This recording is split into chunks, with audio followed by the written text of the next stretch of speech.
Hello friends, welcome to Team channel, and in this quick tutorial I will show you how you can enable dual apps or how you can use dual WhatsApp or Instagram on Vivo V23e or V23e 5G. So before you starting video, don't forget to subscribe and also press the bell icon for more latest videos.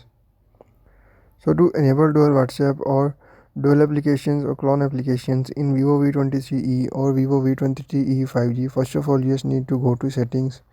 So first just tap on settings and follow every single step as I'm showing you in this video.